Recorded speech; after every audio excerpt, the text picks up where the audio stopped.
Ça reste une guerre qui nous rassure sur les fondamentaux. On est toujours dans un pays où c'est franchement plus pratique d'être blanc, et ça fait du bien. T'es favorisé partout, à la frontière, au recrutement, aux victoires de la musique. Si t'es blanc et que ton pays est en guerre, en France, t'as un service d'accueil tout compris. Un train gratuit, logement à disposition, concert caritatif, tour Eiffel allumé. Ils veulent tellement que les Ukrainiens viennent, on dirait qu'ils vont les revendre après. C'est la première fois qu'il faut faire la queue pour aider des gens. Même Darmanin, il y a 2 semaines, il était en train encore de cisailler des tentes à Calais, là, et il demandait à tout le monde de faire preuve d'humanité, sans se faire une fracture de la dignité, celui-là.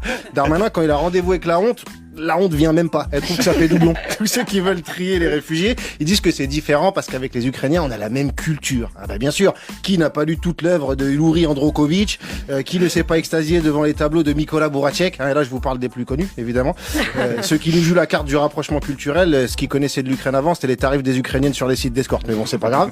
Moi, je suis ravi par cet élan de solidarité. Attention, mais je peux pas m'empêcher de voir qu'on est prêt à accueillir 100 000 Ukrainiens. Par contre, quand c'est 50 Africains sur un bateau, on les fait tourner en mer une semaine, font un G8 exceptionnel où ça joue au Shifumi pour savoir qui les récupère. Faut dire qu'il y a des conflits qui nous émeuvent beaucoup moins. Par exemple, ce que fait l'Arabie Saoudite au Yémen. La seule sanction du prince Belsalman, ça a été de faire un selfie avec Macron. Bon, ça va. Tu vois, à part ça, on leur prend toujours leur pétrole, on leur vend même des armes pour massacrer les civils. Depuis le début de la guerre, on compte 10 000 enfants tués ou blessés. Et quand je dis blessés, c'est pas de la petite coupure avec le pansement Hello Kitty. C'est le cloche-pied à vie. Alors qu'en Russie, il y a de la sanction, tous les échanges sont bloqués, tout le monde se barre, McDo, Coca, Zara, Nike. La Russie, c'est devenu le pays avec le commerce le plus éthique du monde. Avec cette guerre, on apprend aussi qu'on peut facilement emmerder les milliardaires si on a envie. Ça soulève du yacht et ça gèle des comptes dans tous les sens. C'est plus un gouvernement, c'est la reine des neiges. N'empêche qu'il y a des milliardaires pour la première fois de leur vie se sont fait avaler la carte. Mais attention, il y a milliardaires et milliardaires. Parce que quand les milliardaires sont russes, c'est des oligarques qui vampirisent le pays. Quand ils sont français, c'est des créateurs d'emplois qui prennent tous les risques. Même si à la première secousse, on leur fait du bouche à bouche à l'argent public. Mais bon, évidemment, tout ça, c'est encore tout bénef pour les Américains. La Russie est étranglée, ils vont pouvoir fourguer des armes à toute l'Europe, ils vont pouvoir nous envoyer leur gaz. Et en plus, ils sont spécialistes dans la reconstruction des pays bombardés. D'habitude, c'est eux qui crament tout. Là, ils ont même pas besoin de faire le gros œuvre, ils sous-tête. Mais les Américains, on n'a pas encore cicatrisé du racket des masques sur le tarmac et des 50 milliards de sous-marins qui nous refont déjà péter les soutures. C'est plus de la diplomatie, c'est un gonzo. Alors, on se parle, Poutine vient de confirmer son intention de contrôler toutes les grandes villes d'Ukraine. Donc clairement, à la prochaine Fashion Week, la tendance printemps-été 2022, ça va être le camouflage. Bonjour et bienvenue sur le podcast du petit traité de guerre économique africain, voire panafricain.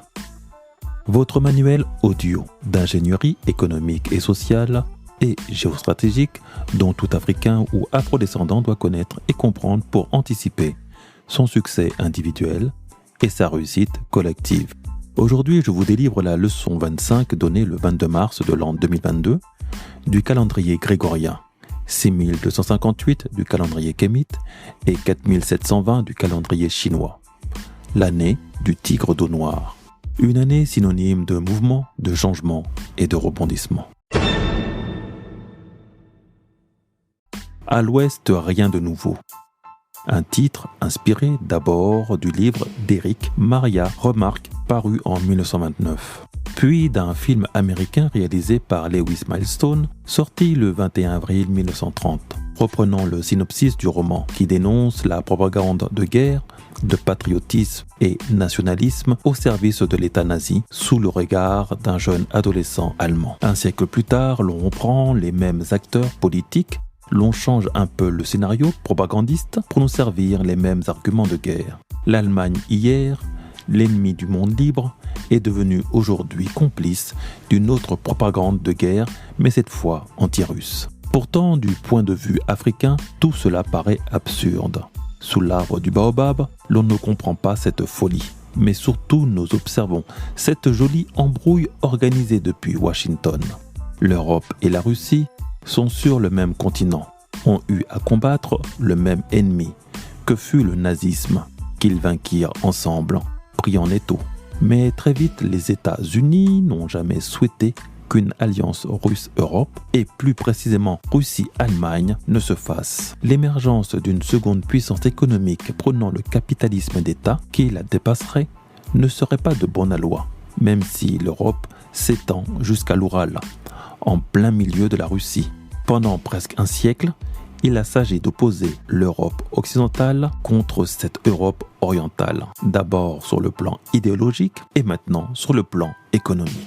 En vérité, ce qui dérange, c'est que le continent euro-asiatique, qui s'étendrait de la France jusqu'à la Chine, aurait dû être le continent le plus puissant de la planète, tant par sa grandeur que par son économie et son autonomie. Avec une forte concentration de ressources énergétiques au cœur de ce continent euro-asiatique, qui le situe entre la Russie, l'Iran et la Syrie, ce continent n'a en vérité besoin de personne pour subsister. Malheureusement, du fait de la prédation des uns et de l'envie de domination des autres, rien n'est simple.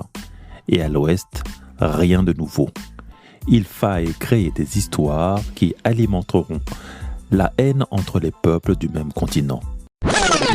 En 1904, la théorie de Mackinder met en évidence le rôle pivot de la Russie, qui fait le lien entre l'Asie et l'Europe.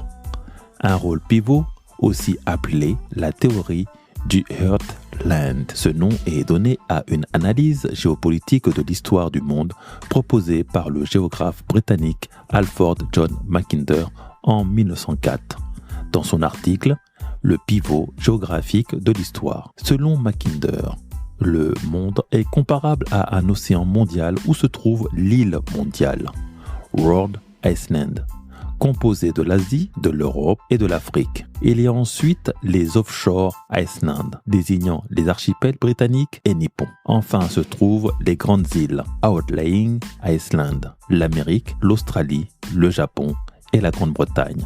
Celui qui contrôle le pivot mondial, Heartland, commande l'île mondiale. Celui qui tient l'île mondiale tient le monde. Le Heartland, quant à lui, se trouve au centre de l'île monde, le World Island. Il s'étend de la Volga au Yangtze et de l'Himalaya à l'Arctique, principalement occupé par l'Empire russe à l'époque. Il s'agit pour Mackinder du territoire le plus fertile et le plus important stratégiquement du monde. C'est par cette approche du monde que l'on comprend comment ceux qui ne sont pas dans le Heartland essayent d'en prendre le contrôle, et notamment ceux du Outlying Island, l'Amérique et la Grande-Bretagne, la partie ouest du World Island, et le Japon et l'Australie, la partie est. Mais le point commun à eux quatre, c'est une forte domination anglo-saxonne, pour ne pas dire américaine. Si je vous mentionne ces vieilles théories, c'est qu'elles ont refait surface par les stratèges, qu'ils soient américains ou anglais, qui n'ont plus peur de définir leur ligne de conduite. La maîtrise du monde passe par le contrôle du cœur du monde, le Heartland.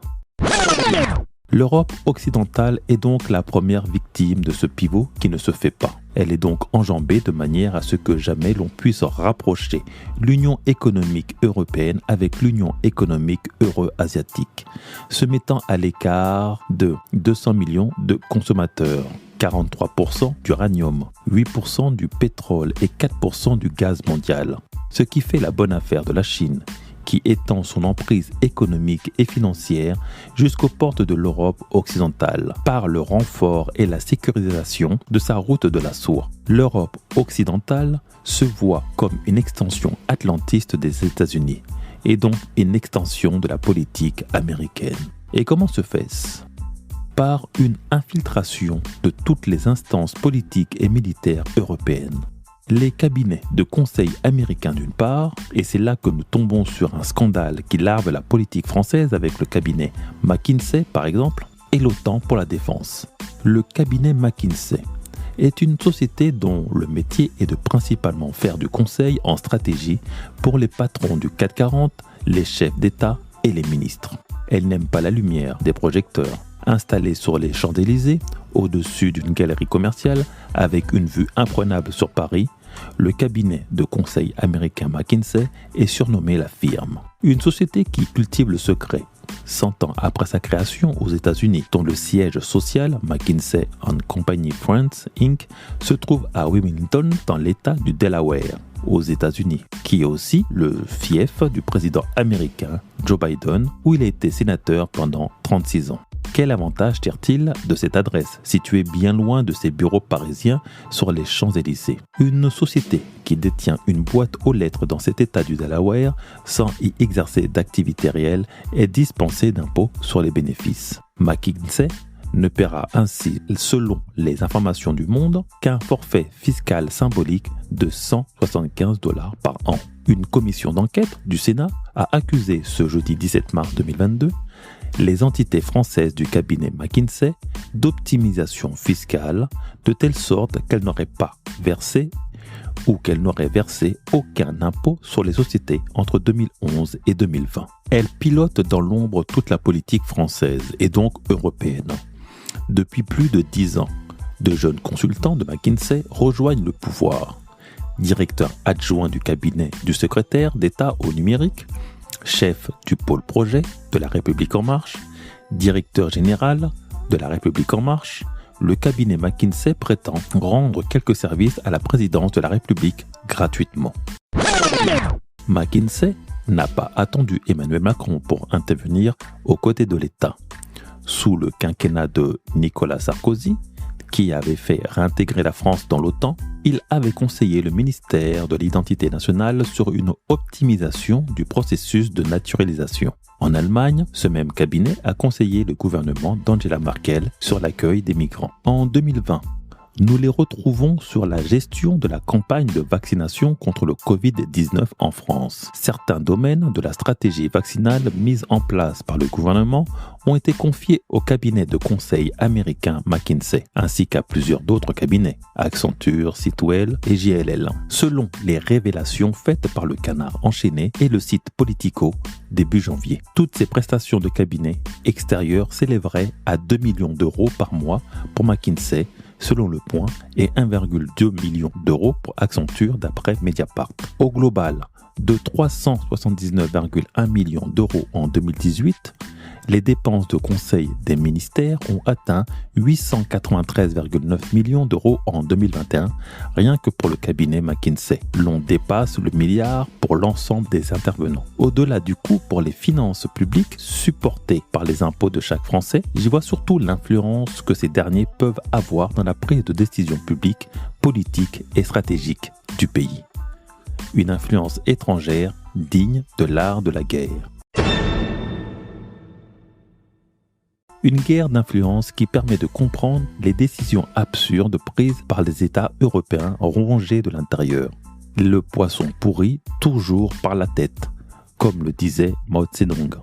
Encore un autre dirigeant combattu par le monde libre, mais pourtant qui décrit l'effondrement de tout un système et de son idéologie reposant principalement sur le maintien de sa puissance et de son influence mondiale par l'économie, qui a commencé sa mue avec le 11 septembre 2001 et qui en sort maintenant, après le Covid, l'outil le plus brutal de la transformation du capitalisme. Les coulisses de la géopolitique et la géostratégie sont sombres. Elles ne deviennent que plus claires que lorsque les acteurs de l'ombre en sortent. La puissance des forces invisibles sur le monde visible s'est renforcée avec l'ère du Verseau, une ère de grand nettoyage sur le plan spirituel et des valeurs. Cela passe par l'éveil et le réveil de nos sens cognitifs, le désencrassage de nos glandes ou de notre glande pinéale et la reprise de notre courage pour mieux nous reconnecter à Kama.